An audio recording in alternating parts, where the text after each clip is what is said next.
All righty, well, good evening, everyone. Welcome to the Corning Museum of Glass, and those of you who are tuning in from far and wide on our live stream.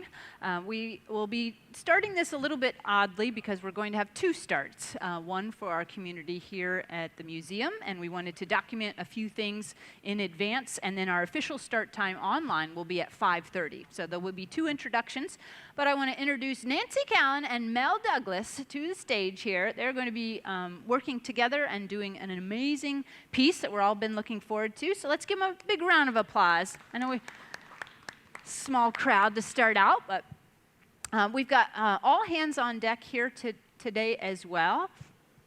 But these two ladies have been teaching a class over at the studio of the Corning Museum of Glass. And they've invited some of the students and assistants to come over and help as well. We also have a couple of our full-time staff here to assist, so lots of hands on deck. But it's going to start out ultimately making a cane roll-up, and this is one of the reasons why Nancy wanted us to start the filming a little sooner than the actual live stream, so that we could see the entire process as we go along. But this will be a pretty long demo. It'll pretty much fill up the rest of our day, so for those of you who are here in-house, feel free to come and go if you wish, if there's anything else that you wanted to see here at the museum, but we will be working on this piece for the next maybe hour and a half to 2 hours.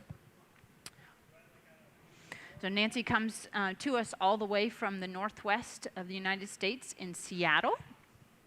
And Mel's come to us all the way from Australia. So it's really exciting to have these two professionals here with us at the museum.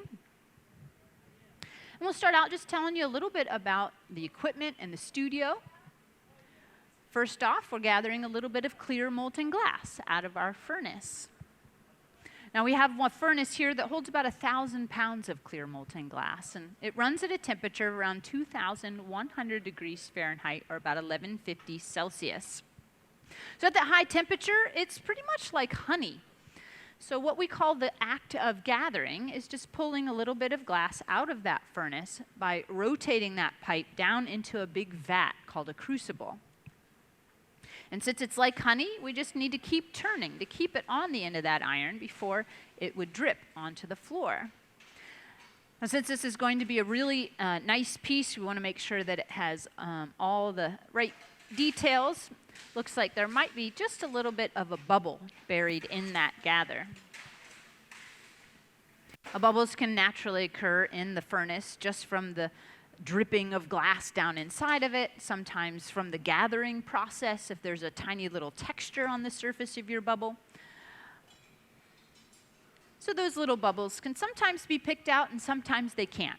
But Nancy's got a lot of great experience, so she'll be able to pick that little bubble out. And what starts as a tiny little bubble now could actually be a prominent but big bubble later on when it flattens. So it's best to pull those out right away. We also have George here on the iron. He's one of our full-time gaffers here at the Corning Museum of Glass, so he's going to be helping Nancy and Mel. We also have Gio, who works very regularly over at the studio and is also one of our local artists.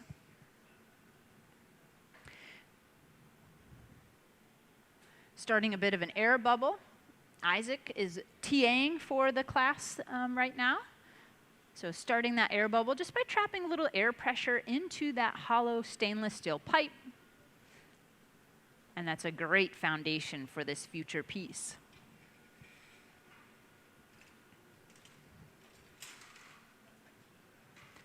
Now, my name's Helen. If you do have any questions as we go along, I love to chat with the audience, and especially those of you who are online, you're also welcome to send in those questions, and we'll be answering those as they come in.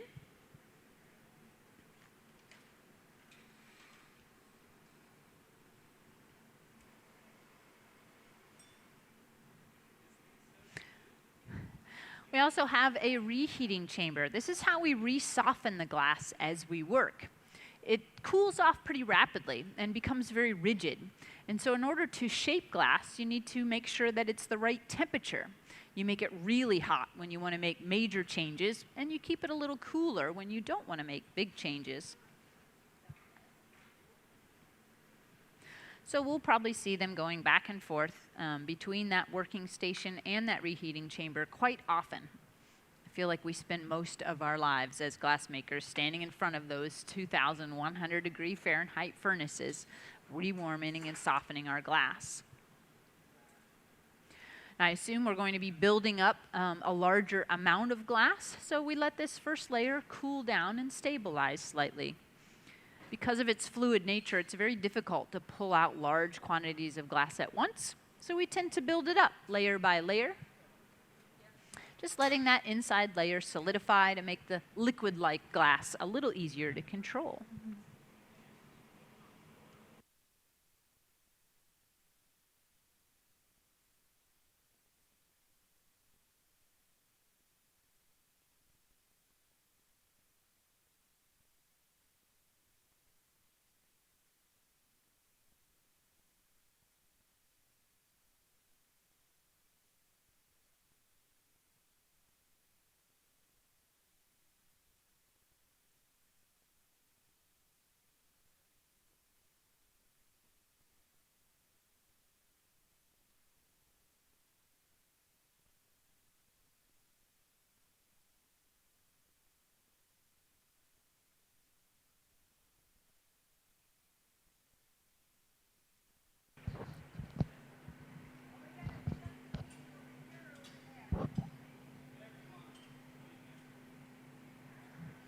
So Gia has started to warm up a bit of cane. This is going to offer the patterning on the surface of this vessel that we're going to create. And cane is a really versatile way of creating pattern, and it's one of the things that I really love about Nancy's work in general.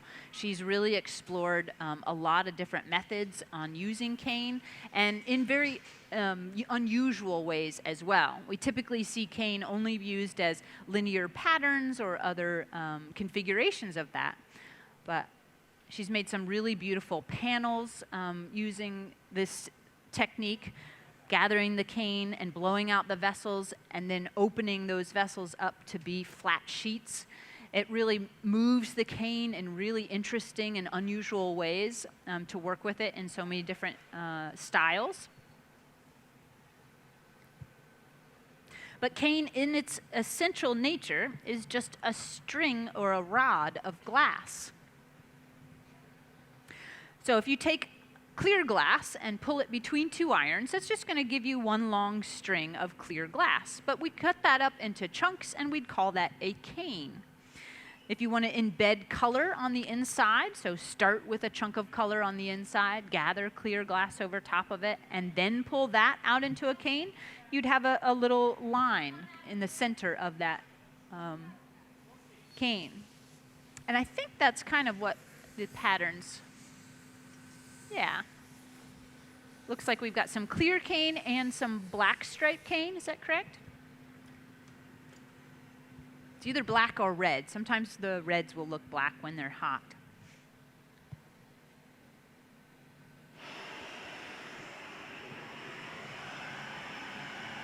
Now, in order to get a cane roll-up successful, especially one that's so long, we need to make sure that the temperatures are fairly even. The ceramic plate that Gio has put all of these cane on can potentially stick to the glass if it gets too hot. So it's a real delicate balance of heating the cane just enough to be where they start to tack fuse together. That essentially creates a sheet out of those cane. Then we can use that sheet to roll up onto the surface of a bubble, and that's going to give us our decorative linear pattern on the surface. But we want to make sure that those are even in their temperatures, so they flip the plate around a few times, go into that reheating chamber a few times, and start to squeeze them just ever so gently to help coax those pieces together as well.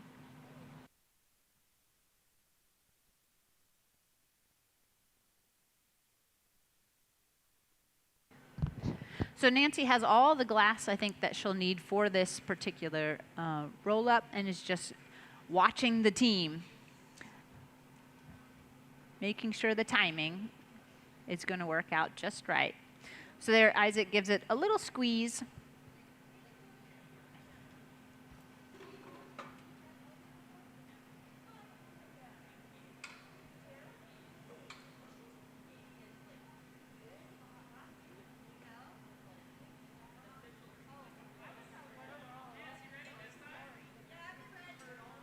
timing is very critical on a move like this. So you can hear the two really communicating. We got to make sure that the bubble is just the right temperature to be able to stick, but not squish out of shape too much.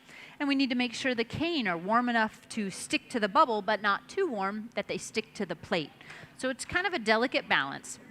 But I imagine with all the experience here on our team, this will go very smoothly. Also really important to get the sizes just right. So measurements can be taken to determine what the diameter of the bubble will be according to the number of cane that you have. A lot of gaffers will use tools, but Nancy, she's been working in this medium for many, many years and usually can do it more by eye.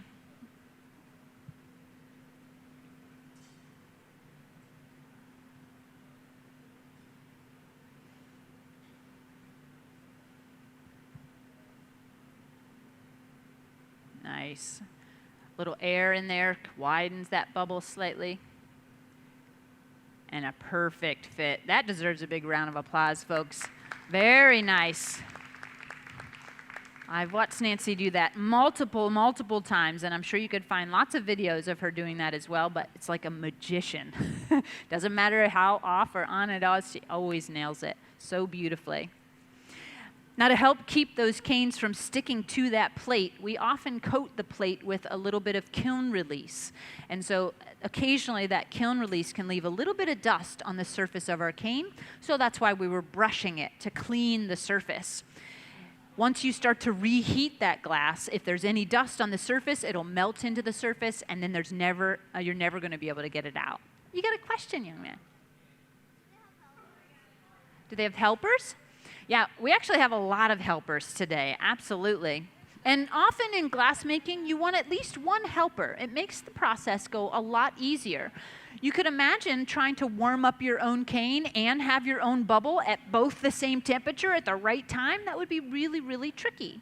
So yes, we often work in teams, and that's one of the exciting things about working here as well. Is that we've got a pretty big team, and with being a class, again, we're inviting Nancy and Mel over from the studio of the Corning Museum of Glass, where they've been teaching a class all week. So they brought a couple of their students over to assist as well. So we've got plenty of hands on deck today to be able to be good helpers. But good question.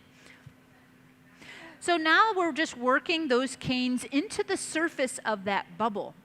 I imagine we're going to be gathering over this, building up more layers of clear glass. And if we have too much texture on the surface of our bubble, that would trap unwanted air bubbles in those channels. You can imagine like your fingers put next to each other. There's those negative spaces in between each one. So we want to make sure that we get it hot and really flatten it out to get the right shape.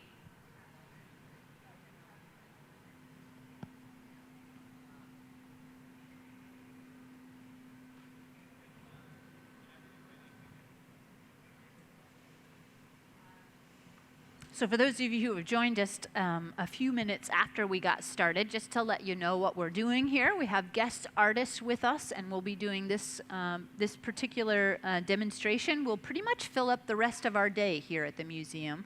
So this will be a nice long demo with lots of really advanced techniques and experience on the team.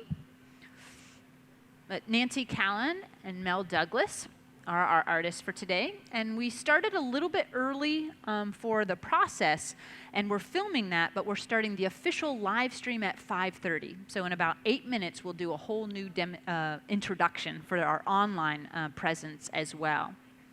But you're lucky, you're here in person, so you can get a really good view of the action.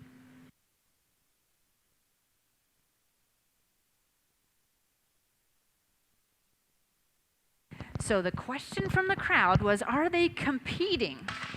Well, not really. So these two have collaborated a lot, and they work really well together. And this style of work has been developed not as a competition of one does one part, one does the other. It's really in the spirit of collaboration that they're working with. So the two of them working together to create this form instead of a competition. There's always a little bit of, you know, you hope you're doing a good job. But in general, a lot of glass blowers are not as competitive as they are community-based because we need those helpers. We need to be able to work with other artists to be able to accomplish work very often. It's usually the best helpers and the nicest folks that get the most out of the glass-making experience.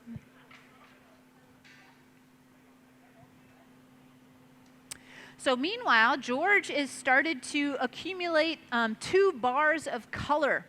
We're going to be doing a very large overlay over part of this, I believe. So to get our color, we need to purchase it separately. We only melt clear molten glass here. So we started out with a solid bar of color, and it's black, and we needed 2 bars to get the amount of glass that we needed. So those have been warmed up gently in our oven so that they don't explode, and then starting to warm those up and push and squish them together until we get one mass out of those 2 bars of color.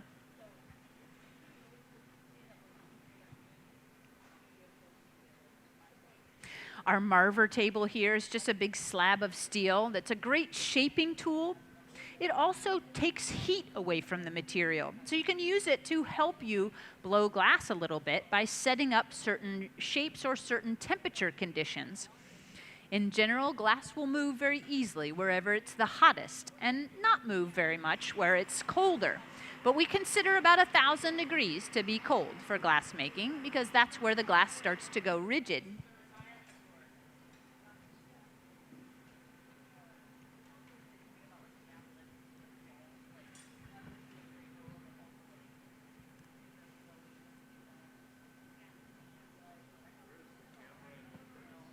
Camera in the furnace, another good question.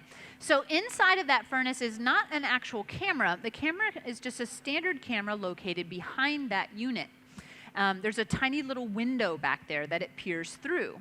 Now, typically windows are made of soda lime glass, and that's the same kind of glass that we're melting. It's a big family of glasses that have slightly different properties depending on their chemistries, but in general, soda lime glasses melt at fairly low temperatures. So if we used a standard window, it would just melt out of the back, just like our glass. So instead, we have a special window made out of fused silica, a specialty glass made by the Corning Corporation that's both optically clear and also has a temperature resistant of upwards of 4,000 degrees. So it protects our camera, doesn't melt out of the back, and gives us a really wonderful view. It's a very unique thing for the Corning Museum. We're one of the only folks that actually have that kind of inside view, and it really does offer some fun opportunities to see what's happening in the action of that heat, especially when you're doing sculptures or animals and things. Eventually, they'll start dancing in the hole and everything. It's really, really quite fun.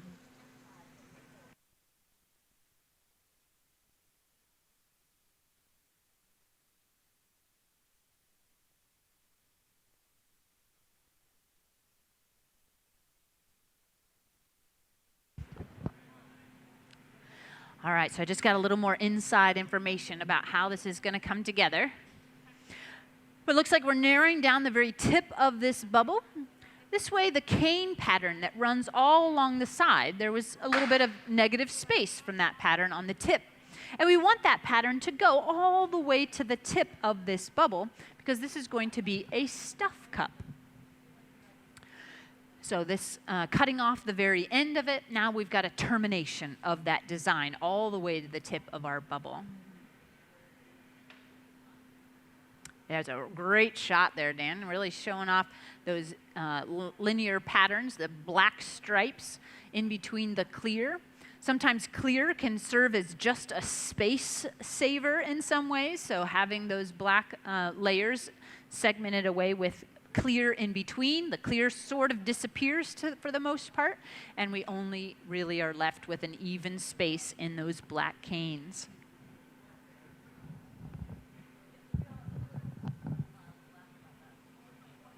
So over on the small bench, Isaac is starting a bubble, and that will be where we do the overlay, all that black glass that George has been working so hard to get into one big blob.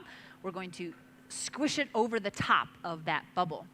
So eventually, this bubble with the black color will be stuffed inside of that bubble that has the pattern.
I love it. Fresh from the oven, you can really see those stripes coming through. I do believe they're going to be working on some little, a little bubble that was on the surface, kind of getting that out of the way. This is where the professionalism and the years of experience that Nancy brings to this, this demonstration really come into play. Sometimes it's not always what easily happens on the end of the iron. It's fixing things that might have given you a little bit of trouble. But no problem for Nancy Callan to make this perfect. We are officially live. All right, so I was just informed we are officially live. So welcome everyone to the Corning Museum of Glass and our live stream. If you're joining us from far and wide, we welcome you. We want to remind you that you can ask questions, send questions in if you have them, and we'll answer those as we come along. But for those of you who are live here at the Corning Museum of Glass as well, we also encourage questions. But we're really excited to welcome Nancy Callan and Mel Douglas to our stage. Let's give them a big welcome. It's such an honor to have these ladies join us over here. The whole team has been talking about just how excited we are to have them join us and what, how we've admired their work for so many years. So it's such a joy to have you return here to us here at the Corning Museum of Glass. But we are well underway already in our project, but no fear, because we also will eventually put this on our YouTube channel. So we started about a half an hour early to get some of the processes underway. And so those of you who are tuning in, when it does end up being on our YouTube channel, eventually you can tune in and watch the entire process from the very beginning. But we just had a certain amount of time to be able to get it done, so we wanted to make sure we saw the whole process. In addition to Nancy and Mel, we've got quite a few people out here on the floor to help out. George Kennard being one of our full-time gaffers here, and Katie Hubbs is also joining us. Michael Beams here. We've got Isaac, who's been helping with the class, and Gio has also been helping with the class. Nancy and Mel have been teaching for the past week over at the Corning Museum of Glass studio, and so they've so generously given us an opportunity to grab them from their class, bring them over to highlight their amazing work and this demonstration. So if you have any questions, my name is Helen, so I'd love to chat with anybody in-house or, of course, again, online. So just let us know what kind of curiosities pop up. But we're starting out here. We've already done a beautiful cane roll-up, so that's where we see all of these stripes on the surface of our bubble. Meanwhile, on the small bench over here, we're starting what will be the inside decoration. So we've got a starter bubble and a large amount of black glass that's been melted. And we're about ready to do the overlay for that particular process.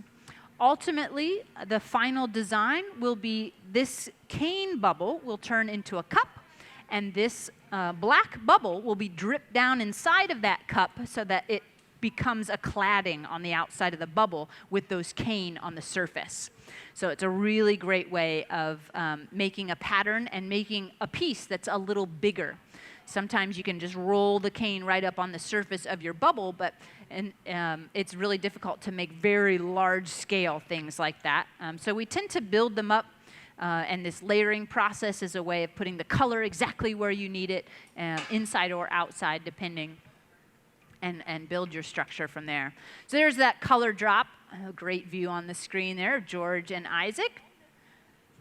So the bubble itself was cooled slightly, so it's nice and rigid.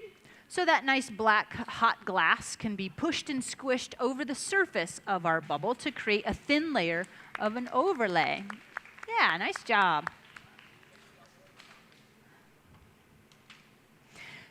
Overlays are a really great way of getting just a really thin layer that's nice and even on the surface.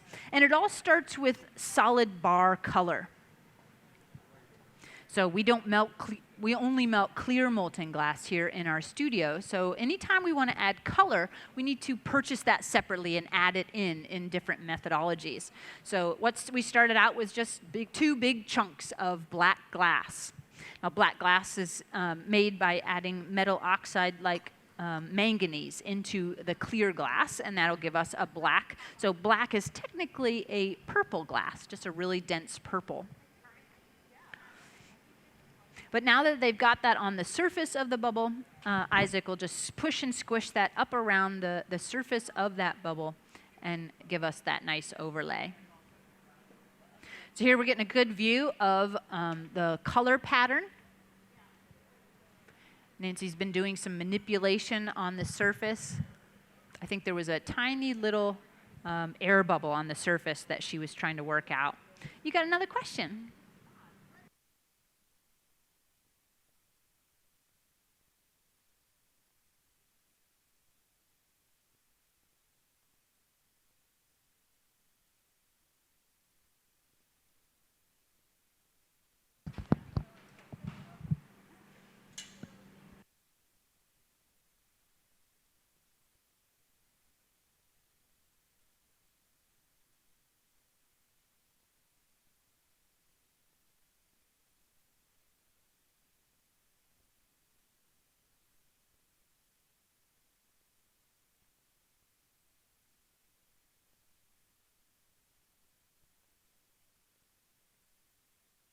All right, we had a question online. How long has Nancy been working in glass? And she says about 1994. She is a very skilled, very experienced gaffer. Works in the Seattle area, Northwest, is also one of the key team members on the Lino Tagliapietra's team, which is a very well-renowned glass artist, probably one of the most famous that we all are familiar with. And we were very privileged to have him join us here at the museum not too long ago to do one of his retirement demos. He is retiring from the glass world, but he has been one of the most influential glassmakers on the contemporary glass scene for a lot of us. So Nancy has gained a lot of skill and experience from being on that team, but has gone well beyond that experience and is a very well known artist in her own right.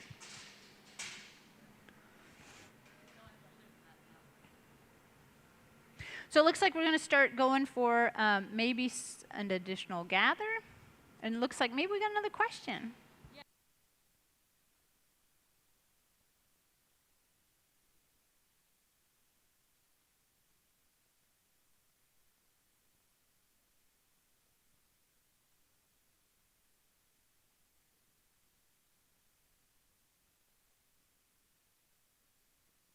All right.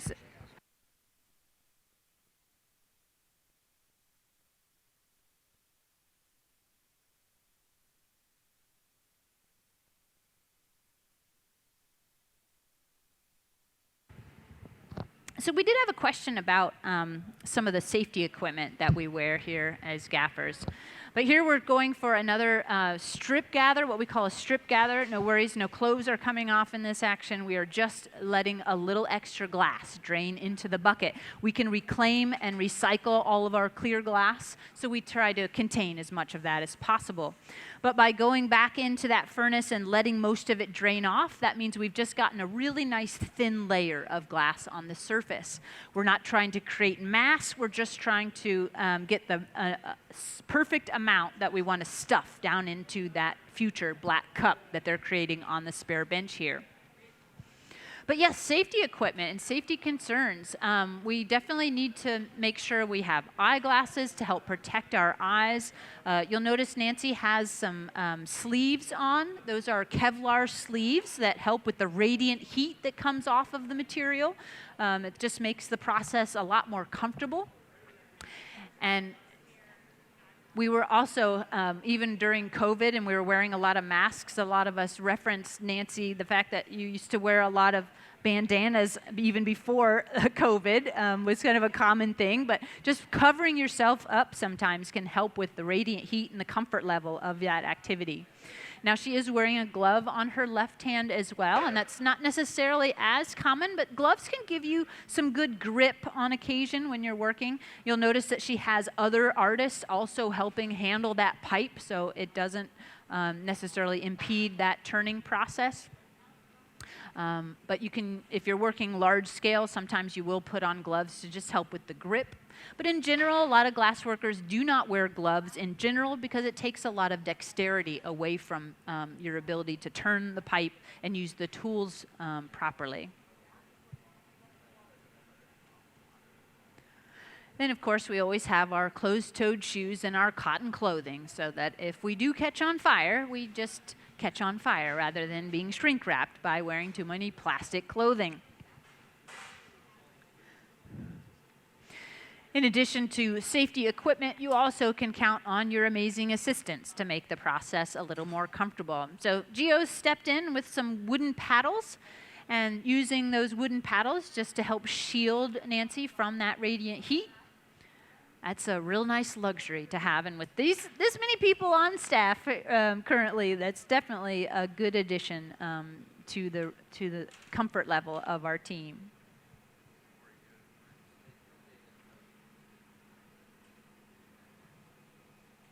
So working back and forth, reheating as needed, just getting this into just the right shape so that we can put it into the cup. So far, Isaac has just got that black overlay completed over the surface, beautifully done. It's really difficult to get a nice even overlay unless you really have good hand skills. You need to be able to support the pipe as it rolls on the marver table. You need to know when to push or squish and lift and counteract that gravity. But the idea is to get the most even layer as possible. There is ways of creating fades in a bubble. So as a beginner, you usually do it by accident, by pushing the color too much up onto the pipe, or maybe don't get it all the way up past the bubble. So you end up having kind of a thin area in one of your areas of the bubble. But you can use that to your advantage purposely if you set the color up to be so. It's a very dense and concentrated material that we use with those colors. So you can play around with those opacities and the densities and even the layering effects. And I think this is going to be one of the beautiful aspects of this final piece as well, is the layering effect of the black cane on the black surface of the bubble. It'll still have a distinct difference between the two.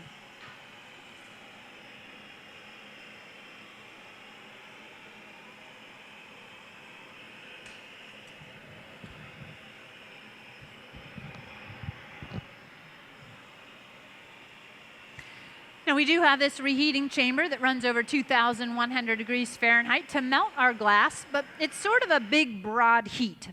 As a tool itself, we do learn where the heat zones are, and kind of depends on the design of the particular reheating chamber, where the flame is located inside of it. It'll change the heating ability a little bit. But anytime we want to focus heat in very specific areas, we tend to gravitate towards torches to help that happen. So they were using what we call the fluffy torch, which is just propane and propane, pretty much. So it's never going to truly melt the glass, but it can encourage the glass to get a little hotter in those certain areas.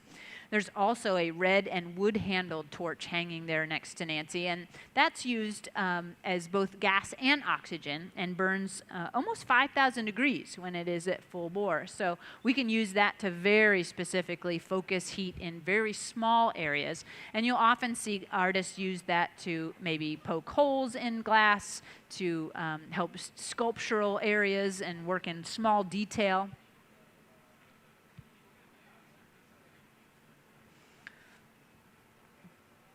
But eventually, of course, we want to pull this bubble off of that original blowing iron. And breaking glass can be pretty easy. Anybody hear broken glass before? Yeah, it's pretty easy to break, right?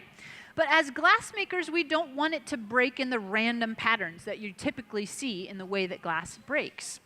So we do things to try to tell the glass where we want it to break, and essentially creating weaknesses in that material. So you can see that tight constriction line that was added in at the top of the bubble.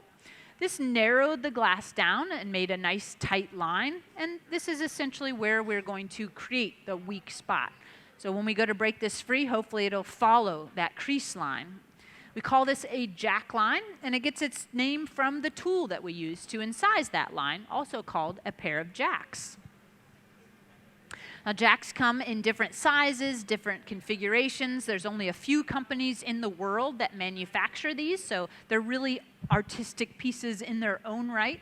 But the blade size, the thickness, the shape, it's all depending on the kind of glass that you want to make.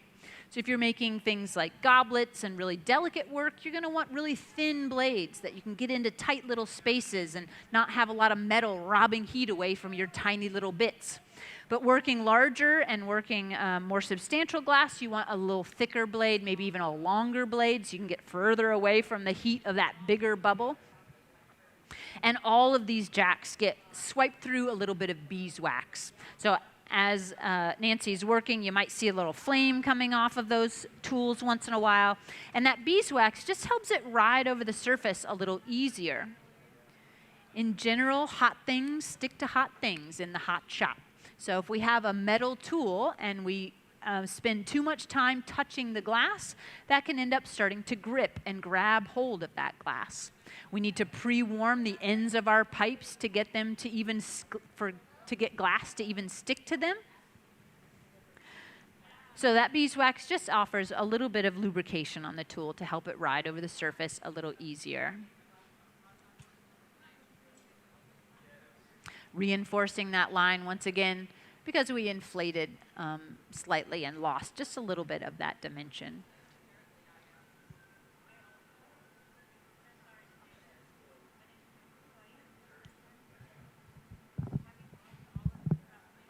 So again, Nancy and Mel have been collaborating for quite a while, and we're really honored to have them join us here at the museum side of the Corning Museum of Glass, because the studio of the Corning Museum of Glass has hosted them this week for a class. So one of the reasons we have so many people here right now is we've got quite a few students from that class.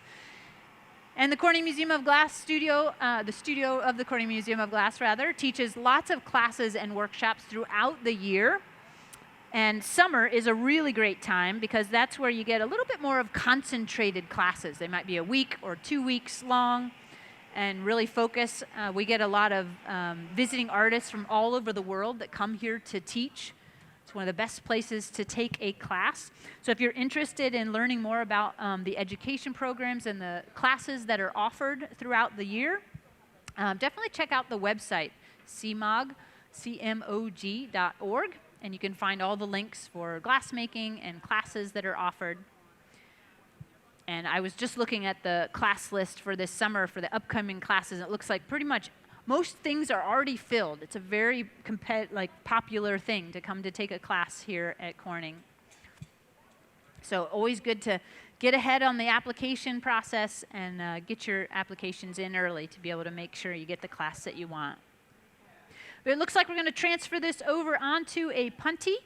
This will give us access to the top half of this bubble to be able to open it up. Remember, this is ultimately going to be just a little kind of cup or bowl shape that will end up stuffing that black glass inside. Want to make sure that we can remove that pretty easily, so we're even putting in a jack line in that punty. So when it is removed, it'll end up having that little bit of glass on the bottom, and that'll help protect it from maybe ripping a hole through the bottom of the piece or losing some of that beautiful cane that are terminating all the way to the tip of that bubble. So a little water right on that constriction line, again, weakening the glass. And a light tap's all it takes. Nice job. Beautiful. So how's everybody doing out there? All right? Yeah. Do we have any questions or curiosities that I can answer for anyone? Yes?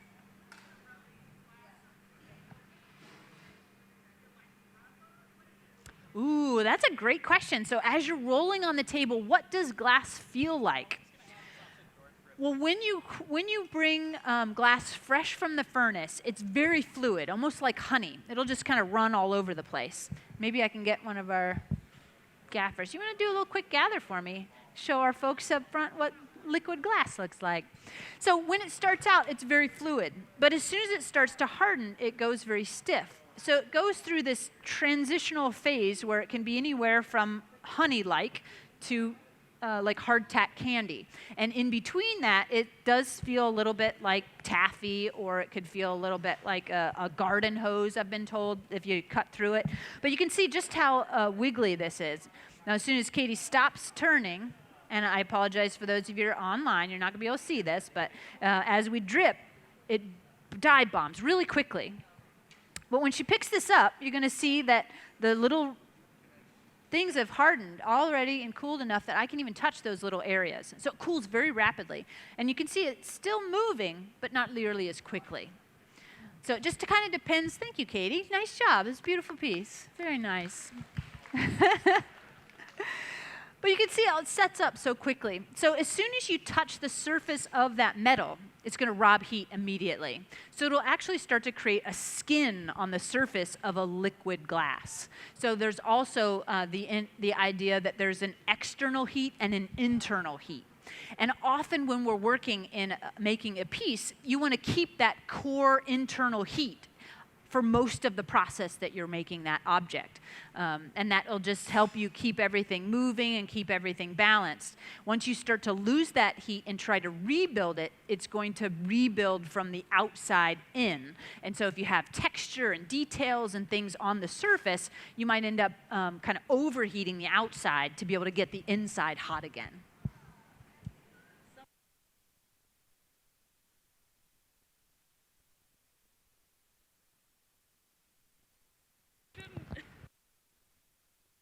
All right, we have a really interesting comment online that I'd like to address as well. They said, why does flamework glass not need to be annealed? Now, annealing is the process of allowing glass to cool slowly under controlled conditions so that as it shrinks evenly. And a lot of glass will expand and contract as it heats and it cools. So if you have a thick area and a thin area touching each other as they cool, they will end up cooling unevenly, and that creates stress and breaks the glass. Now, flamework glass, you might not see an artist necessarily annealing at the time that they're making it, but that's because they're using a slightly different type of glass. Borosilicate glasses are developed to not have the expansion and contraction rate that this soda lime glass has that we're working with. So if you have a glass that doesn't expand and contract nearly as much, you can kind of get away with not doing a full anneal while you're building the piece, but instead you're using the flame to slowly cool it. So a lot of flame workers will flame anneal their work and their parts and components, but once you have a completed form, they typically are truly annealed in the end. So the idea of not annealing flamework glass is not necessarily accurate. All glass needs to go through that slow cooling process. You just might not, the methodology and the approach to it is different between a borosilicate glass and our soda lime glass that we work with here. But great questions. Keep them coming, folks, in either in-house or online. This is why I'm here, to tell you what's happening and get you excited about the material.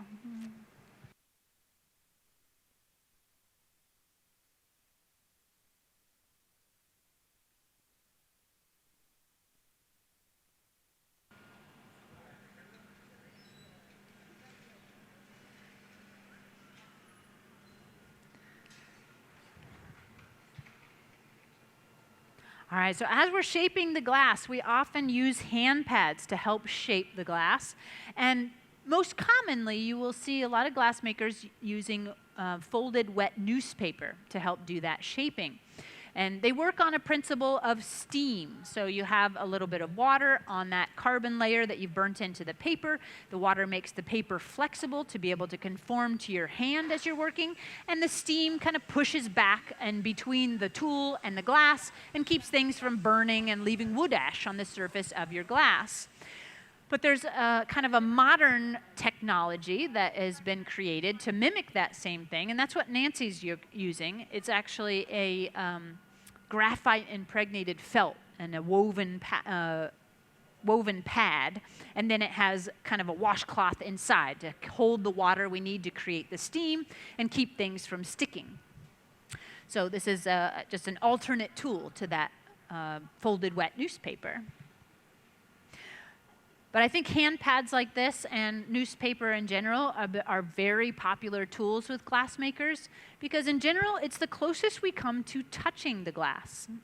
And as makers, we always want to touch materials. But as glass makers, we learn not to touch materials. So we really want to find tools. Tools are the extensions of our hands and how we shape this material. So finding ones that fit your hands properly, finding tools that conform to your hand. You can actually grab and touch and push the glass with that hand pad. It's probably the most direct relationship that you can get to that bubble.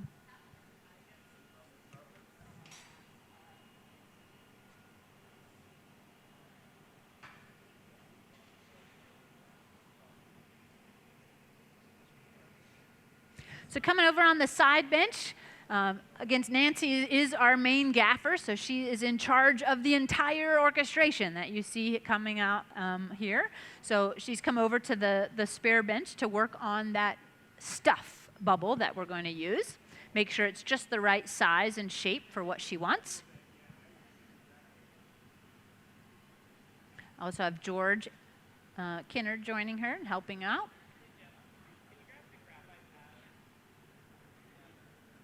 Is there any other questions? Yeah, let me come out to the audience for a few minutes, and it's a little easier for me to hear out there.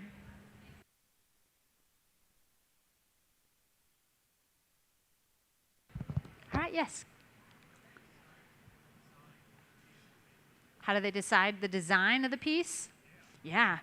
You know, sometimes that can be one of the hardest things, figuring it out. But Nancy and Mel have been collaborating in a couple different styles, and Mel is really well known for her kind of graphic patterns on the surface of vessels. She does a lot of cold working as well, and Nancy, of course, being more of the blower and a hot glass worker. And they came together in this decision, and one of the comments that they made before we started this whole process is that they wanted to really stress the fact that this isn't just one idea and another idea that are trying to squish together. It's actually a collaboration between the two of them. So they sat down and figured out the color pattern that they wanted, what kind of cane or what kind of design they wanted, and there might even be additional cold working that might happen on the surface of this later. I'm not quite sure of that full after story, but this collaboration is really exemplifies that ability of artists to work together, bringing their experience and knowledge together to make something aesthetically pleasing together. And this is something that we do a lot here at the Corning Museum of Glass as well. We work with a lot of visiting artists and of course in our daily demonstrations as well. We've got a big team that all work together. And collaboration is not always an easy process to do. You need to make sure that you're both open to the idea of the conversation and the happy accidents and the things that really bring new ideas to the conversation. But there's lots of opportunity, and I just assume that they just had a nice little sit down, and they've got some really lovely images.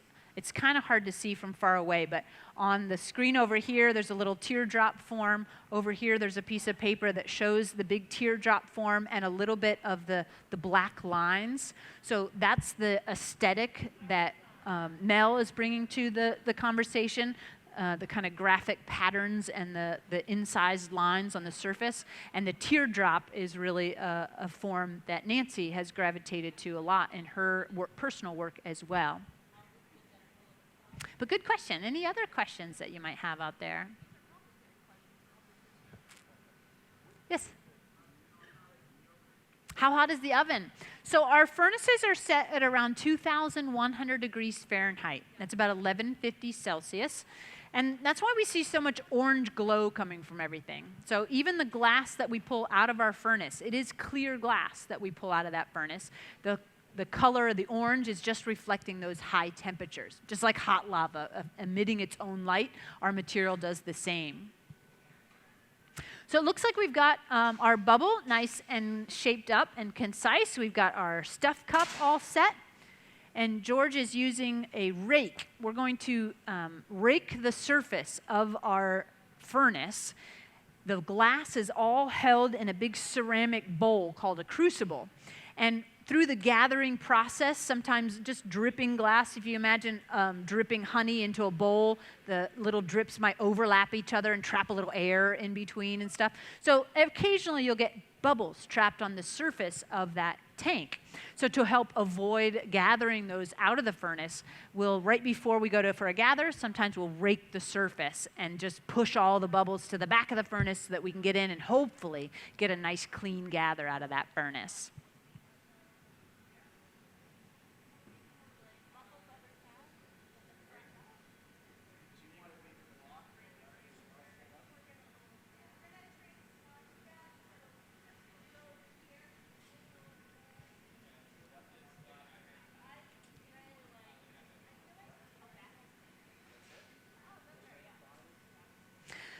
So to make a stuffed cup happen successfully, timing is really critical, and also proportion is really critical.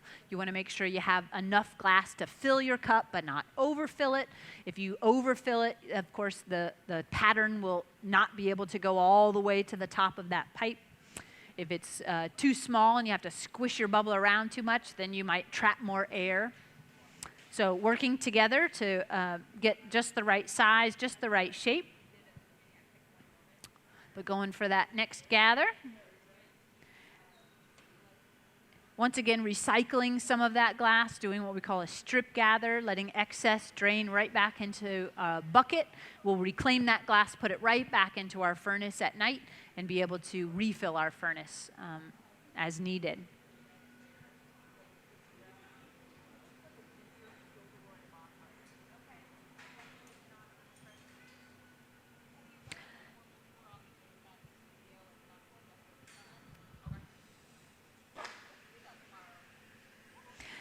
Nancy's using a pair of diamond shears right now just to bring a little excess off the tip of that bubble as well. This will clean up the very end of it, making sure everything is just as desired. But those diamond tools, the diamond shears rather, are a pretty unique tool. I don't think I've seen it in any other configuration. But when you're using different tools, they are going to affect the glass as you cut. They are made of metal. They will chill the glass. So if you're using a pair of straight shears, it's going to flatten the glass and leave more of a line. Or if you're making a bit like a handle and you cut across, it's going to make a flat, square handle. But if you use those diamond shears, as it comes down around the glass, it leaves the glass round. So, and a little bit more of like a star pattern as you trim. So choosing the right tool to even trim away excess glass can make a big difference in the final effect. Looks like we're torching the inside of that cup. This is using that high-powered torch, often used in flame working, both gas and oxygen, burns very hot and very efficiently.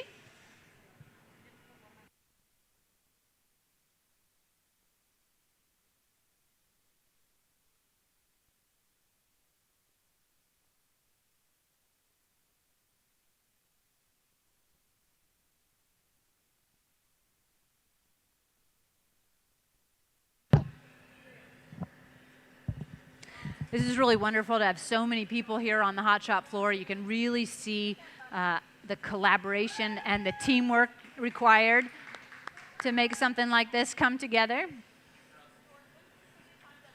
Very, very rarely are you making glass solo, unless you're maybe making paperweights or something really simple that you can kind of work on your own. But to bring punnies, to bring additional bits, to have multiple components being made at the same time, that requires a really skilled team to make that happen smoothly.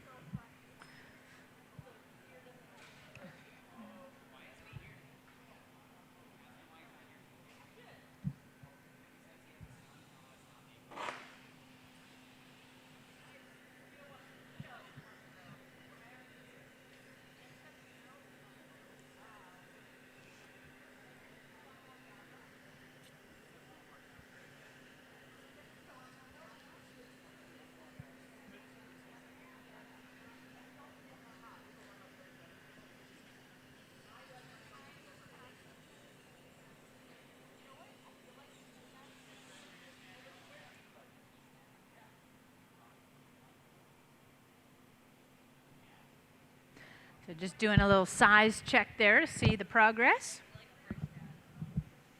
Again, you want to get these sizes to be compatible. But I think stuffing a cup is probably one of the most common social media posts that you'll see from glass blowers. There's always this element of danger involved in this process to get it just the right size, to get it just the right temperature, to have the setup so that the bubble drops down in a nice even way and doesn't touch the side as you go to stick it. But again, with all of these years of experience, it should go pretty smoothly.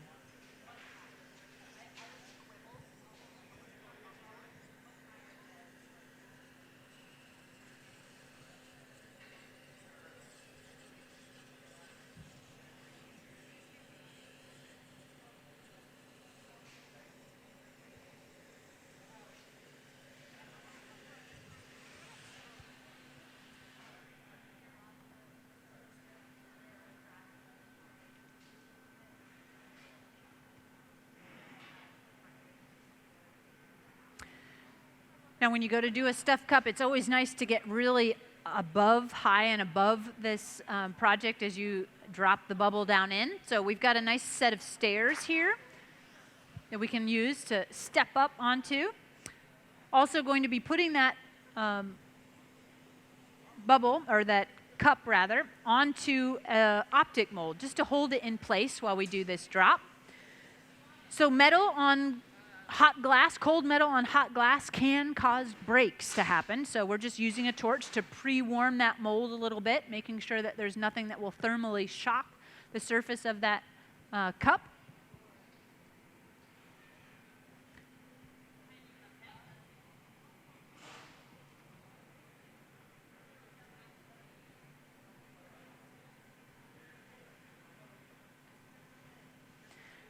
So letting it set up so we can go right back into that furnace. Again, the fluid nature of this material makes it very difficult to pull out large quantities at once. So we often build it up in layers. But we want to have the outer layer of this stuff cup be really hot so that we can go down and fill that cup up a little easier.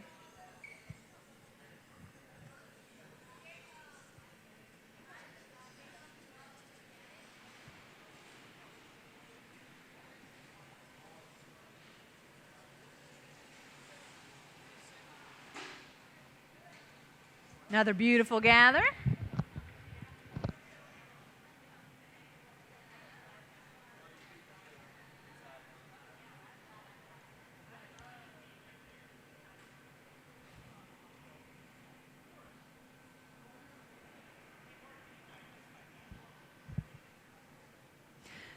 So these pipes are made of stainless steel. Typically, they don't really get that hot. As a material, it sort of dissipates its heat quite nicely, as opposed to maybe copper or other metals that would heat up much faster. But we want to make sure that we're working as ergonomically as possible as well, which means you want to hold the weight as close to the glass as you can. So by cooling the pipe, and we use that little drinking fountain apparatus to just cool down the surface of the pipe, this gives the gaffers a little bit more ability to hold it a little closer to the glass, not feel as heavy, and be able to maneuver a little bit easier. Glass making is sort of hard on the body. We're doing a lot of reaching in far reaching in weird directions, carrying weight on one side of our body, twisting as we do it, everything your chiropractor tells you not to do. So trying to do the little things that can make it a little bit more ergonomic is really helpful.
Alrighty, so we're getting this set up just right. We've got to make sure the timing is just right on this, but Isaac has donned some gloves. These are Kevlar gloves. They are high temperature resistant, so he can actually grab hold of this bubble. Now we're making the bubble or the cup just the right temperature so that when he grabs it, it won't change shape. And that's going to be the tricky part. He needs to hold it really gently, not squeeze too hard. It's kind of hard to feel through those thick mittens. So it's also up to Gio to help him out by giving him just the right temperature.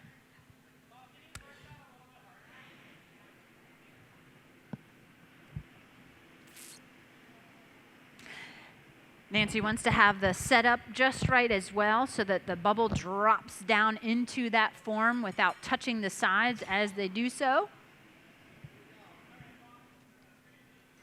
So a nice warm mold. Making sure to set it straight up and down. That'll make it a lot easier to stuff. Nancy gets nice and high so that you get a good view over the action. And this is where all the cameras come out, the moment of truth.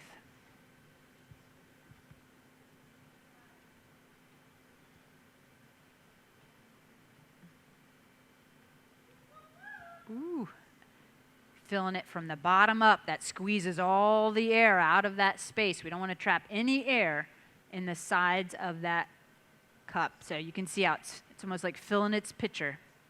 Filling a pitcher. Beautiful job. That's how the pros do it, folks. Very nice. I had no doubt that would go smoothly, but it's always nice when it does go smoothly. Occasionally, things can happen.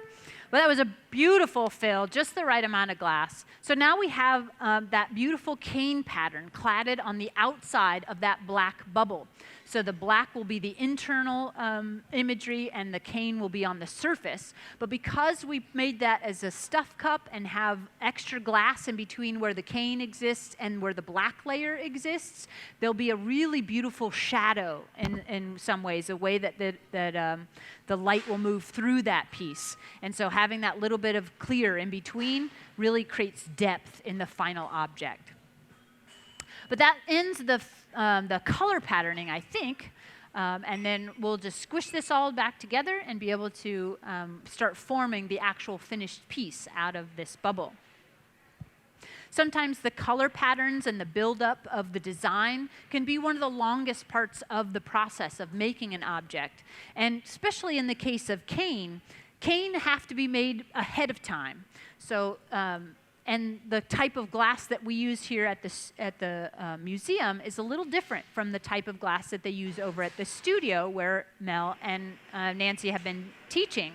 So they actually came over earlier this week just to pull that cane for this demonstration to make sure that we had the same kind of glass that was nice and compatible. If you start to mix glass chemistries, then they might not shrink at the same rate or expand at the same rate, and that would cause stress and cracks and broken pieces and lots of tears.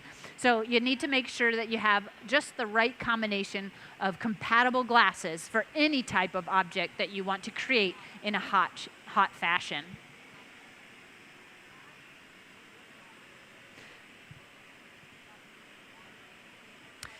So we want to get that the back end of that, or the top of the cup, really sealed back around that bubble. Can anyone tell me if we're gathering over this, or is this the amount of glass that we're going to be working with? Anybody know? All right. Guess we'll find out together. But maybe now that we've have this glass put together, maybe this would be a great opportunity to show a few of the images that we have of the work, the collaborative work that Nancy and Mel have been working together.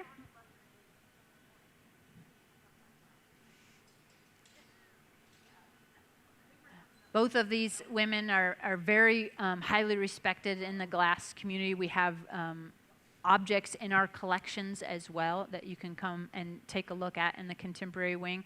For Mel, you can see her beautiful forms. But they typically work together making the blown components, and then all those little striations that you see on the surface of that teardrop are engraved in the surface. Mel will get these beautiful objects and then take time to scratch the surface with diamond tools to create these really subtle but very powerful surface qualities to the work. I've long admired both of these ladies and the work that they do, and it's so great to see such strong women represented here at the museum and teaching classes and traveling all over the world, showing and sharing what they love.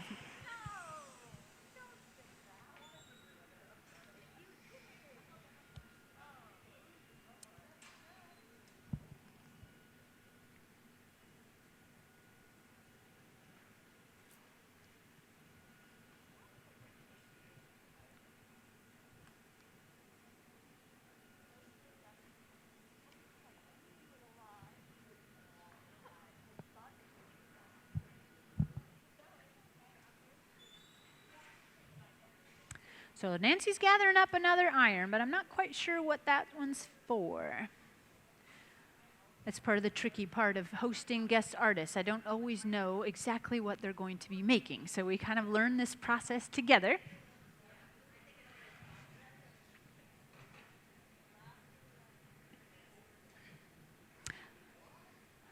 Looks like maybe we're making a collar. Collars are often used if you want to pick up a bubble or an object and you want to have the hole still open to be able to add air later on in this process. And a lot of these forms that you've seen in the imagery and these teardrops do require sealing off both ends of the bubble, essentially. So a lot of gaffers will end up using this technique to be able to drill through the bubble itself and then attach it to a collar, and then you can add more air into your piece once it was removed from that original blowpipe. So I may be leading the witness, but I think that's what we're working towards here with this collar.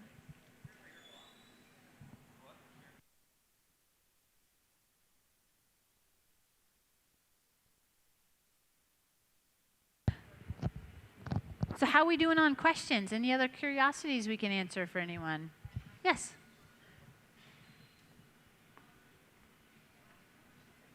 How much does it weigh? Ooh, that's always a tough question.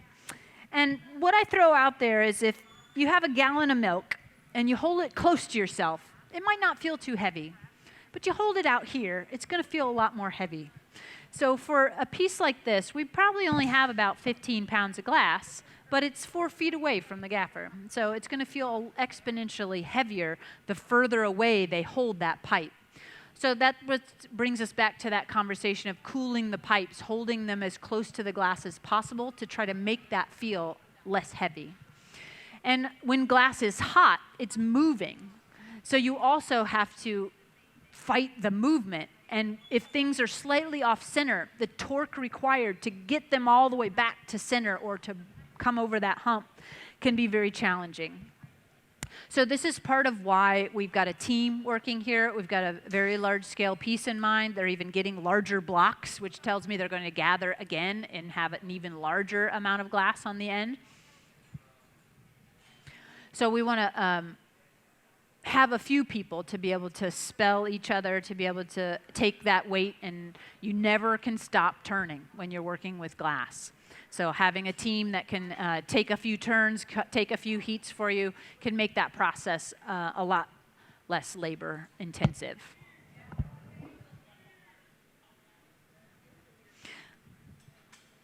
But marvering is a pretty difficult skill to master. It is a big slab of cold steel.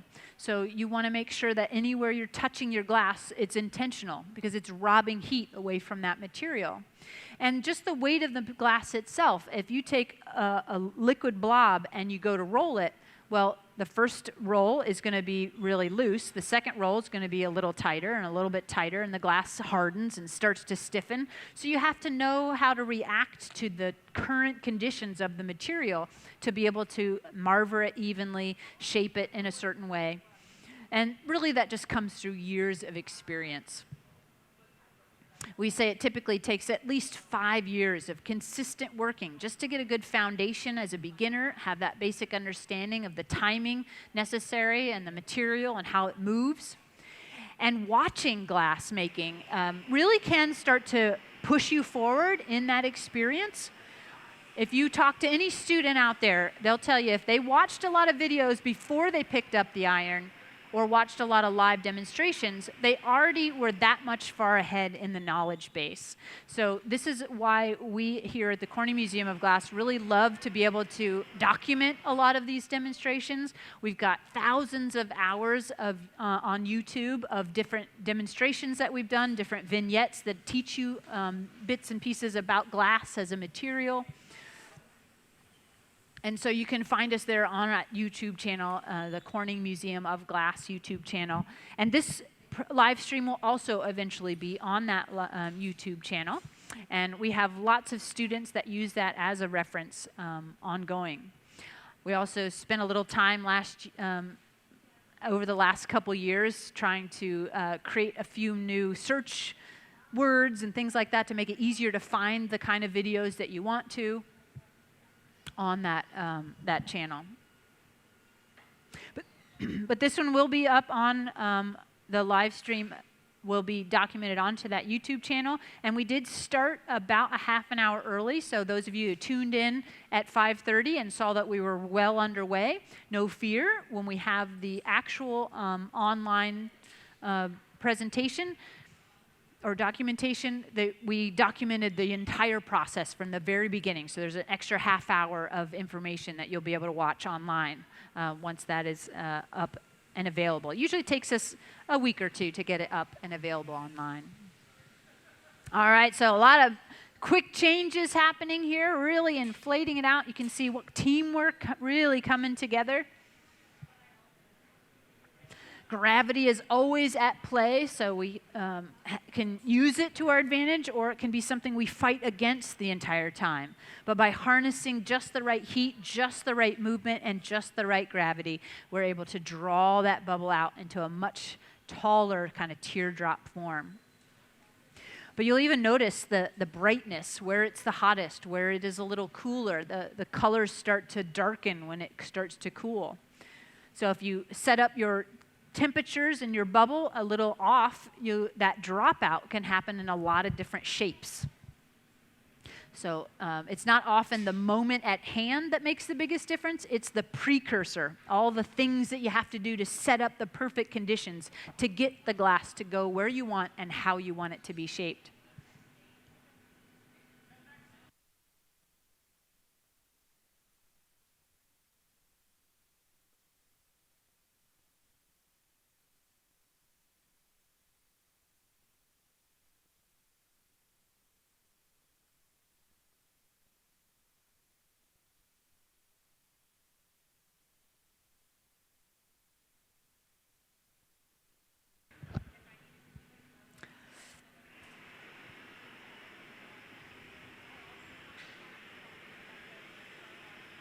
So part of that teamwork aspect is often having an additional glass blower blowing into the blowpipe for you while you are down at the business end watching and helping shape that glass.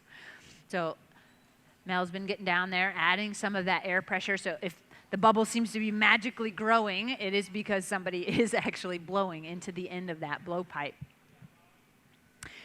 During COVID, we had some difficulty, of course, blowing through blowpipes with all the masks being worn and things. So we installed an alternate inflation device, which includes a blow hose and a foot pedal. So a lot of our demonstrations over the past few years have been using that system to help us continue to share what we love with the community. And it's not an unheard of system, but they have certainly gained popularity in the last couple years. And it was really interesting, actually, to see the different ways people were kind of figuring out how to fix that conundrum. And so some handheld apparatuses were developed, different types of foot pedals and air hoses. And the use of hoses and personal mouthpieces are also a very popular option for inflating glass for yourself.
So it's just a piece of chalk. Chalk will not really stick to the glass, but you can use it to make a mark on the glass, and it'll eventually just sort of wear away. But we're going to be drilling a hole through the bottom of that bubble, and it's a big, broad, wide space. So it's kind of hard to catch center sometimes. So using a tool like that, a piece of chalk just gives a little bullseye to be able to hit. Also seen some glass workers use a piece of cane that's broken or a broken piece of glass to just sort of scratch a little bit on the surface. But this is a tungsten rod, often used for welding. It's sort of a magic metal that doesn't stick to the glass. So we can get that intensely hot and use our drill, and it's essentially just drilling a hole through that bubble with that small rod of sharpened tungsten.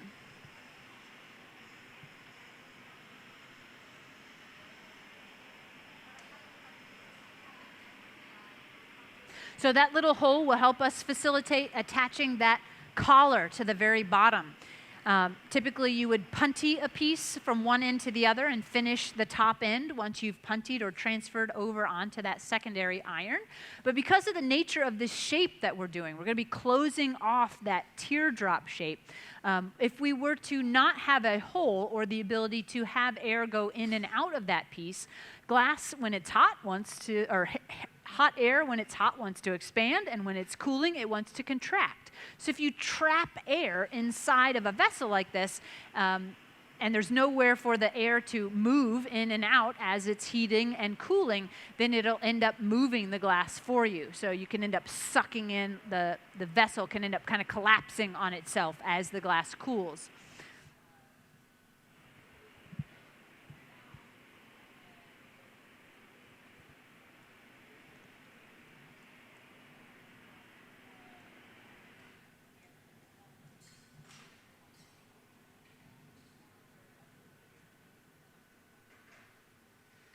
So once again, Isaac cooling down that pipe. This is a really nice thing to do before you bring a puntee or something to the gaffer. If they're going to end up having to handle that pipe eventually, cool it down before you bring it. It would be a much higher risk activity to try to cool that pipe once the two pieces were connected. Ooh, you can kind of see the pattern very subtly on the surface. I know we're constantly moving, so it's a little hard to see, but you can maybe see very subtle lines on that surface. Remember, we've got black cane on the surface of a black bubble, so it's really subtle in nature, but this really speaks, I think, to their collaboration, to the aesthetic that they work together to achieve these very subtle but very strong and graphic patterns.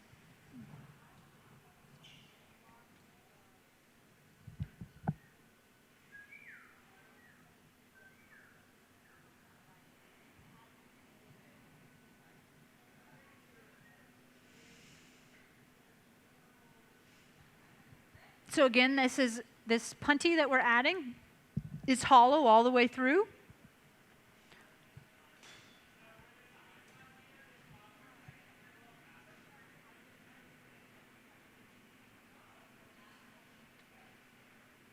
Want to make sure it's nice and centered.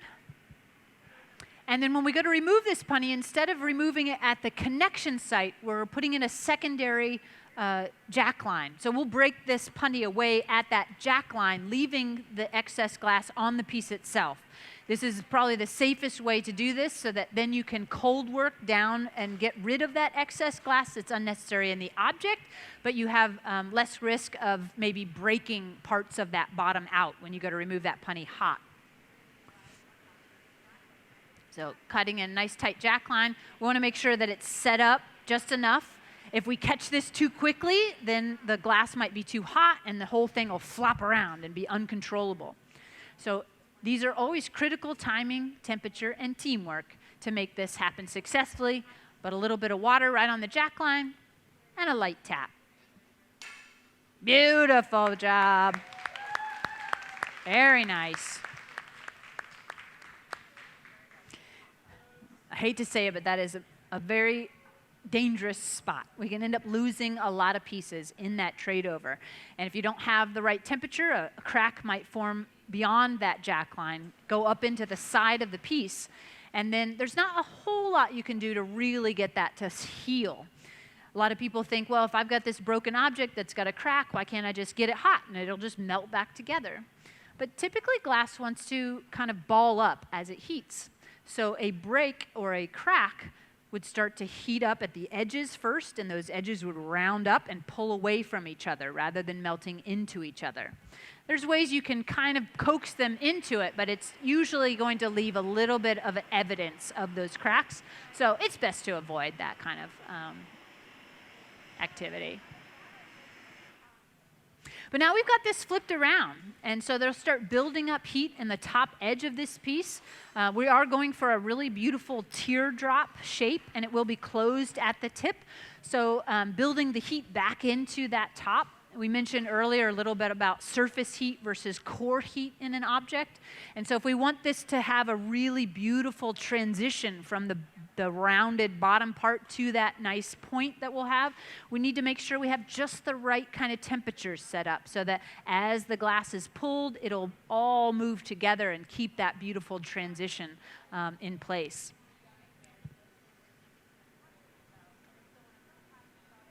As the piece gets bigger, of course, the doors need to be opened up.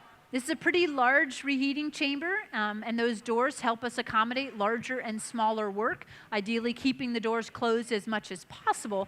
But those doors can be really hot. They are also would be really sticky. If you end up having hot glass stuck to them, they would end up adhering. So we want to make sure we got plenty of room to come in and out.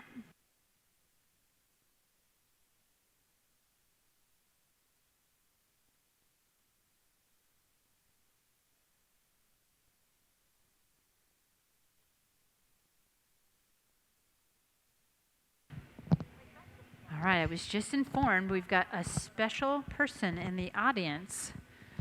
Anna. Anna, where are you?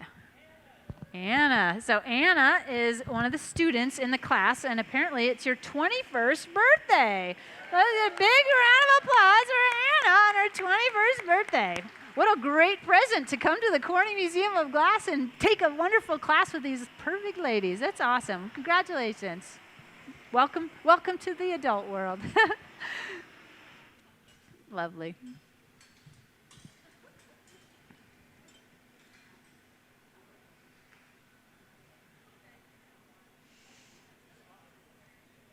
So again, Nancy and Mel are here teaching a class. I believe it's a one-week class, but they're already been well underway. I stopped over yesterday, and they are just working over there. Classes typically last from early morning to late night, so it is a lot of energy that goes into developing a class and then being here to teach the class.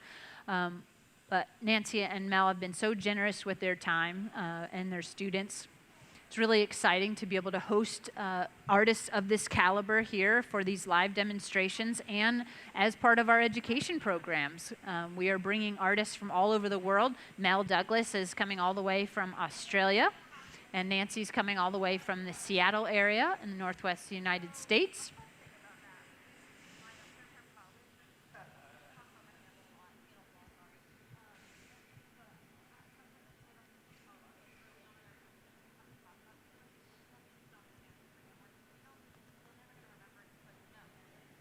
This is where that reheating chamber really becomes fun, the camera behind that reheating chamber. We get a really unique view to what's happening inside of that hot chamber. Not brought to us by a hot camera or a hot heat-resistant camera. It's actually a standard camera located behind that unit, protected by a very special type of glass called fused silica. Now, fused silica doesn't melt until about 4,000 degrees, and it's very optically clear, so it gives us a really good view inside of that reheating chamber. But it's one of my favorite aspects of our demonstrations here at the museum, very unique view that you see to the inside, something that we don't often see in a lot of other studios. So we can sometimes use that when you have a big, broad form like that, and you can't see the other end of it or the tip of it. We often, as gaffers, just kind of, well, let's see what it looks like in the camera. Give us another view. So maybe we don't end up touching the bottom or destroying whatever is we can't see as we're heating. But you can see just little bits at a time, really coaxing this glass into its final form, using tweezers to elongate that neck. But as you pull, if you start to see it moving and just not the right way, then you need to go back in for more heat. When it comes fresh from the furnace, it's going to be at its softest, and by the time you get all the way around, you can see it's almost looking like a little flower that we're pulling, but by the time you get all the way around to that final petal of the flower, it's going to be so much stiffer than the first pull that you did at the first petal. So as you're working your way around, you're also adjusting your pressure to be able to create the same kind of length and distance out of that stretch. But now we've got plenty of height. We can start to close this form down.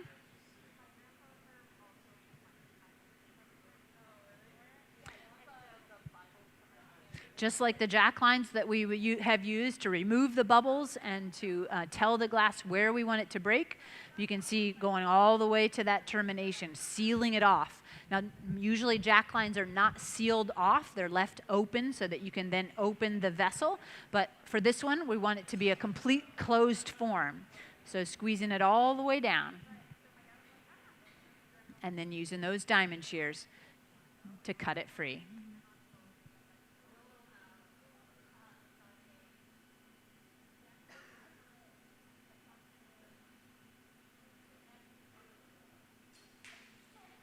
Nice.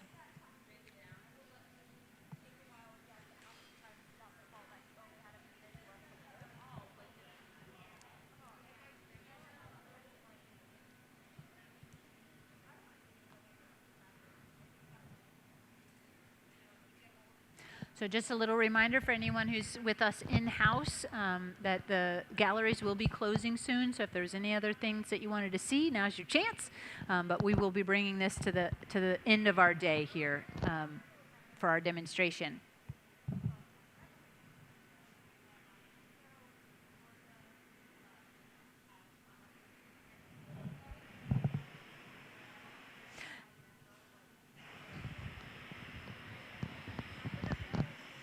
All right, so using this fluffy torch, the fluffy torch can help us rebalance temperatures. You notice as anytime we go back into that reheating chamber, whatever's furthest away from us goes in first and comes out last. So it's easiest to get that area of whatever we're working on the hottest. That's one of the reasons why you puntee things, transfer them from one direction to the other. If you're using sculpture or doing other methods, objects, trading it from one to the other can sometimes just be about putting it in a position to be able to heat certain areas. But those torches can really help coax the glass in a little bit more heat, letting the tip of that bubble cool off a little bit so you can build that heat a little further. It sometimes seems strange to see a gaffer put air on a piece and then go right back into that reheating chamber to warm it back up. But it's all in pursuit of the form and setting up just the perfect temperatures to get it to move exactly where you want it to move. You can also see how quickly that glass cools off. So that already tells me that this vessel is getting thinner. It's a little bit on that thinner side. If you see a mass of glass that glows very quickly and then loses that glow very quickly, that's going to tell you that it's a fairly thin wall. And you have to kind of use those cues to help you when you can't see through that bubble. So we're looking at the way that it moves, where it's moving, and that quick color change that happens to show off the heat. That reheating chamber is considered a tool in its own right. So where the doors start, there's a certain heat level. If you go deeper, then that's going to also reflect heat from the doors. There's kind of a retention ring of heat that blasts heat back onto the piece. So you can kind of tuck yourself behind doors or behind that retention ring and use radiant heat from the tool itself to help shape or help heat your glass rather for your shaping.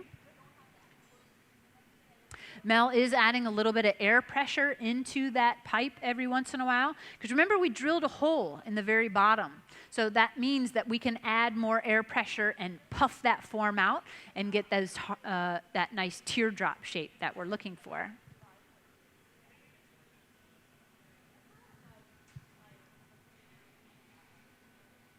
Any other questions that we might have out there?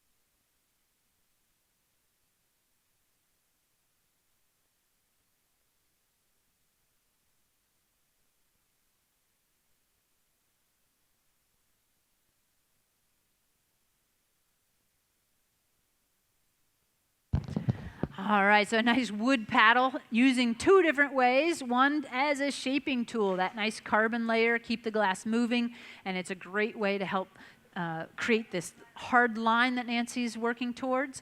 And then, of course, using paddles just to shield the gaffer. There's a lot of radiant heat coming off of a big piece like this. And so although Nancy does have a long sleeve shirt on, she's got gloves on, she's got heat or protective sleeves, but there's still a lot of radiant heat coming off of that. So having someone just hovering paddles between you and the intense heat can make the process a little easier. I think a lot of people are very concerned about being burned as glassmakers. It's one of our top questions. Do you ever get burned? Well, yes, of course we do. We're working with very hot material, very hot tools, very hot ovens. It's very rare that it's catastrophic or anything, but the burns are common. And radiant burns can happen if you're not paying attention to how long you're on that piece. But there is a certain level of pain tolerance that you need to come up with as a glass maker because as we go back in for the heat and we come out, we've set up those perfect conditions. So if you're having to dance around and not being able to reach in to make the things happen at the moment that you need to make them happen, it's really just spinning your wheels and you're wasting your time. So glass blowers are, in general, a pretty tough bunch, and learn to swallow the pain a little bit to be able to pursuit of that perfect form.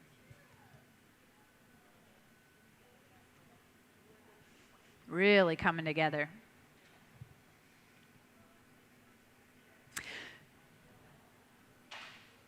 It's kind of fun, too, to see the reflection of the bricks in there. We're not really seeing the pattern as much as we're seeing the reflection of bricks on the surface.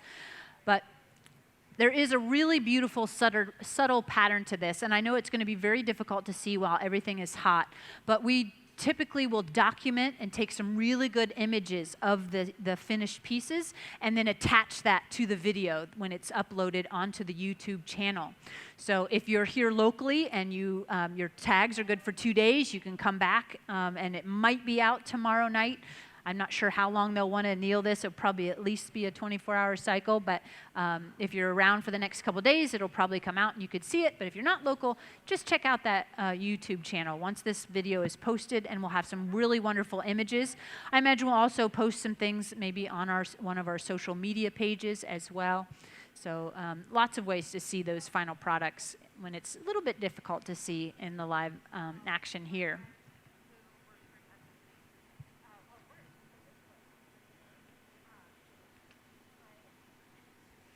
Oh, there we go. I've got the silver suit out, and that's also a loading jacket. We would typically use that to help load glass into the furnace, but it is heat resistant as well. So just using it to drape over Nancy so she can really get in there into the action and stay close. It's a great idea.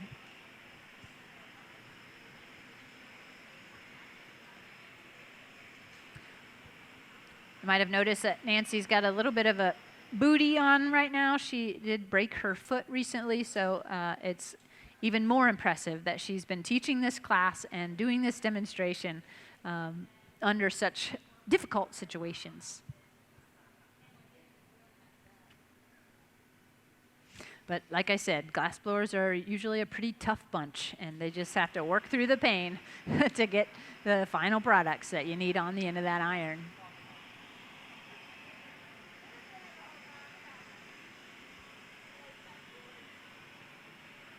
Look at that precision rolling on the pipe. You can really see how beautifully even that piece is. But you work so long on a form like this, you want to make sure you're taking it right to that nth degree, so it's not worth putting away until it is exactly what you want. So they'll take a couple heats, maybe do a little bit more shaping.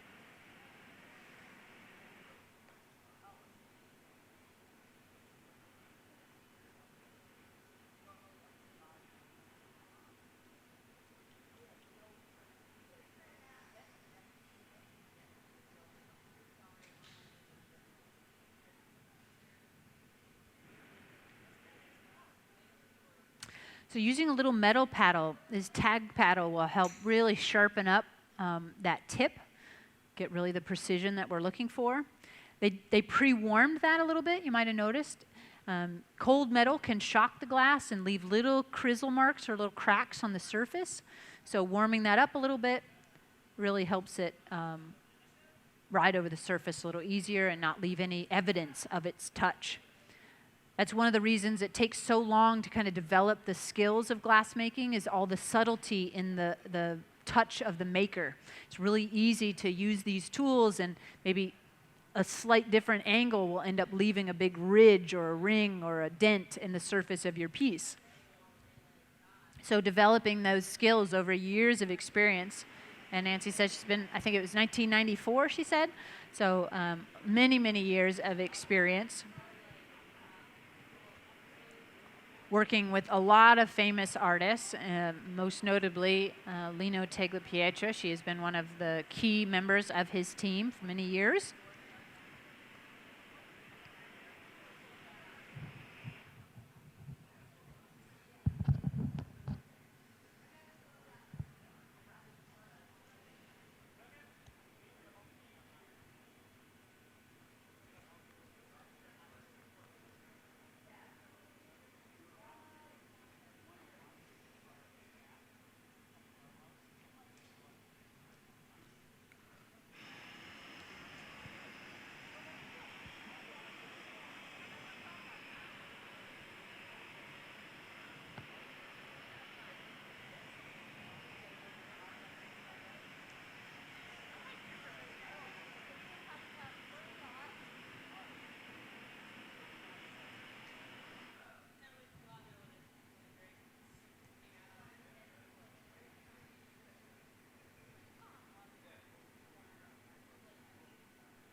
That's a great shot right there.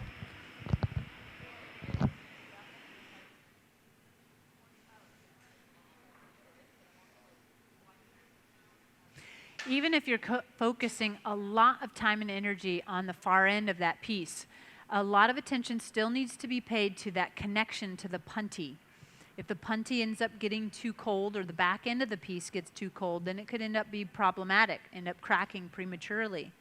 So every time you go back to that reheating chamber, you typically go all the way in, making sure everything gets a little bit of heat, and then back out, focus the heat where you really want to make the most change, and then go back in one more time to get it one more little heat before you come back out into that action. So if you don't develop that sense of timing and develop that understanding of the heat necessary to keep a piece, when we get into these lower temperature ranges, it's sort of a guessing game.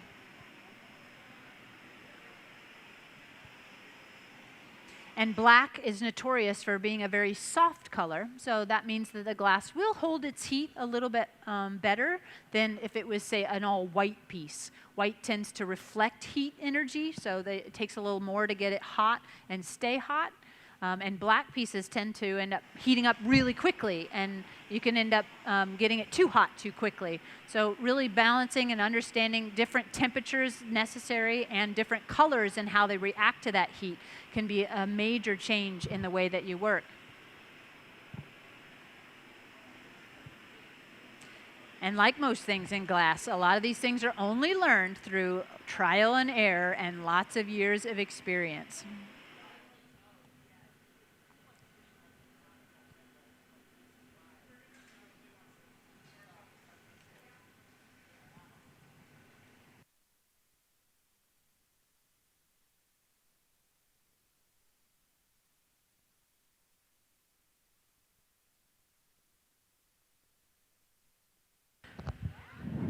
So with a big broad piece like this, sometimes the heat gets a little blocked to that puntee. So you might even see gaffers using torches to heat just the punny itself to kind of maintain those temperatures.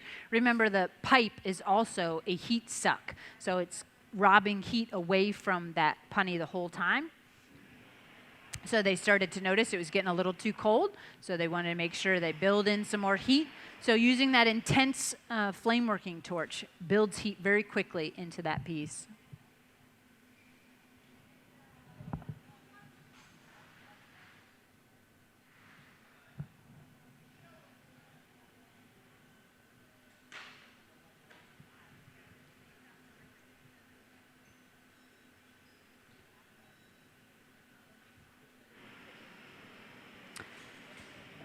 So I think we're coming on pretty close to finishing up. Gio's going to be putting on the silver suit.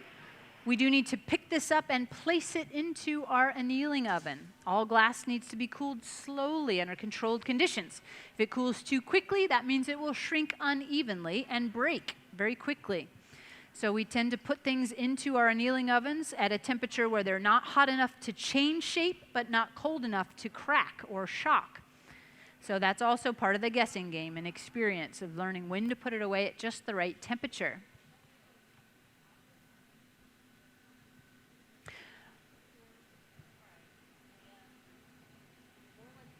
But again, we have Nancy Callan and Mel Douglas here with us.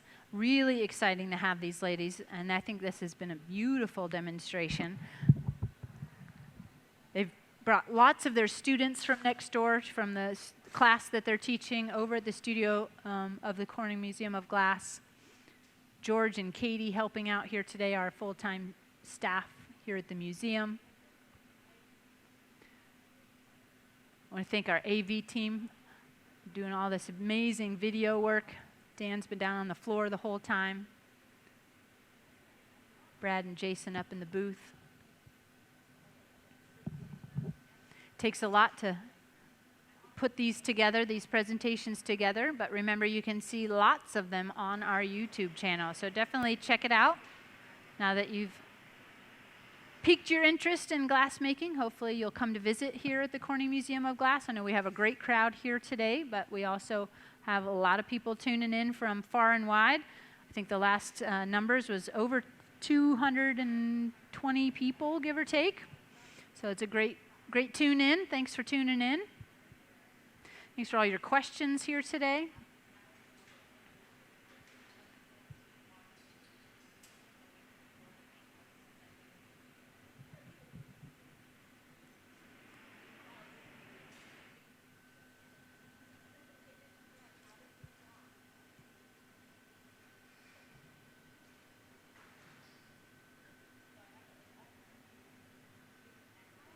And the final step, just making sure that tippy tip is nice and clean. This is where those diamond shears are really a great tool. It'll keep the glass round as Nancy pulls the tip to that terminal end.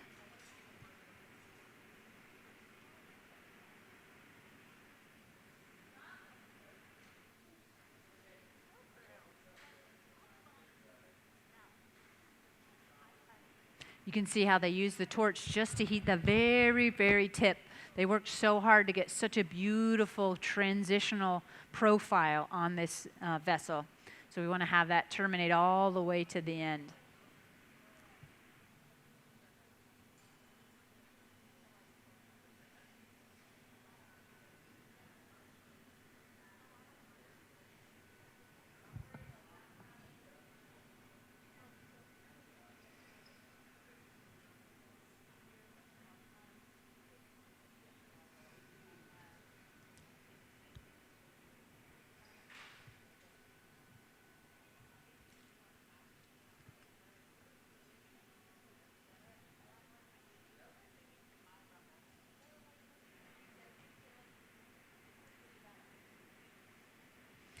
One of the things I really love about both Nancy and Mel's work is their attention to detail and all the subtleties that go into the work that they make.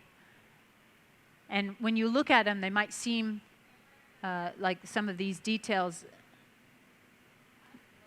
were just kind of added in but it really takes a lot of forethought and a lot of planning to really figure out what kind of patterns you're going to be putting onto the surface. It really takes a sensibility of handling the glass in a certain way to get the canes to move exactly where you want them on the surface of your bubble. And Nancy's got some really beautiful cane worked objects. Check out their websites, their social media. You see a lot of images.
So again, Mel Douglas is coming all the way from Australia to do her class here, based in Canberra.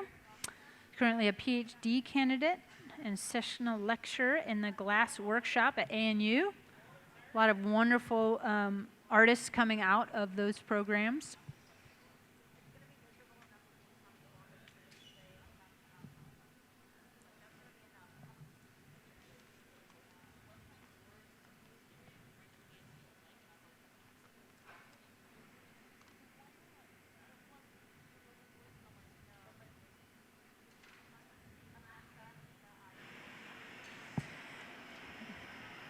And as a final description of their collaboration, it says, working in both the hot and cold shops, the duo's collaborative work results in objects that celebrate the relationship of form, pattern, balance, and design. And I think this is definitely an exemplary piece of this collaboration that these two ladies bring to the shop for us here today. Beautiful.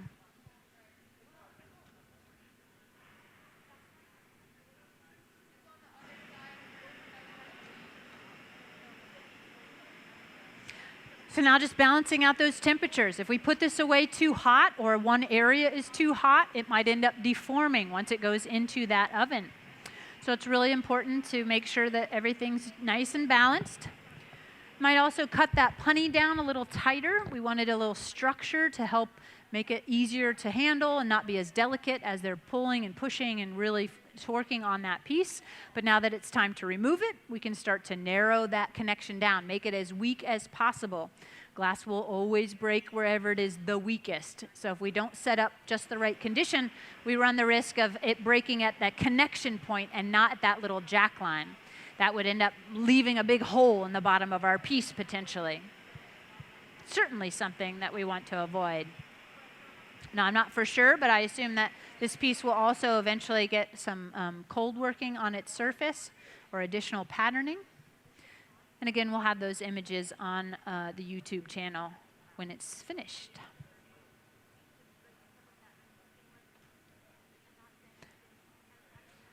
We've got lots of live streams left throughout our summer. Check out our webpage here, the Corning Museum of Glass, cmog.org. We've got a full listing of all the upcoming classes, workshops, demonstrations, special events. We are just chock full of activity here at the museum. And if you want to try glassmaking for yourself, not only do we have our more extensive classes like Nancy and Mel are doing currently, but we also have just a make-your-own product. You can come just for the day with no experience and be able to make an object with the assistance of the skilled gaffers that work over at the studio. You can book those online in advance as well, because they are a very popular option, as you can imagine, for people that visit the museum. So you can book that online before you come to assure your spot.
black glass ends up being such a beautiful mirror, even whether it's in the reheating chamber or in the room in which it's displayed. And again, with those layering effects of the stuff bubble and the cane on the surface, it should have some really beautiful depth in this piece.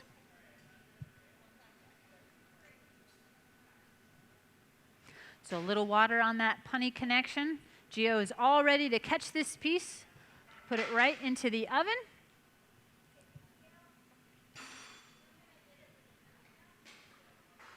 Beautiful, nice. Just a little torch on that bottom, just make sure that there's nothing super sharp. But amazing piece, Nancy Callan and Mel Douglas, everyone. Wonderful piece. Such an honor to have you ladies join us here in the Hot Shop. I want to thank everyone who came out to support these two lovely ladies, tuning in online from all over. Thank you so much for joining us here at the Corning Museum of Glass. Have a great evening. Thank you so much.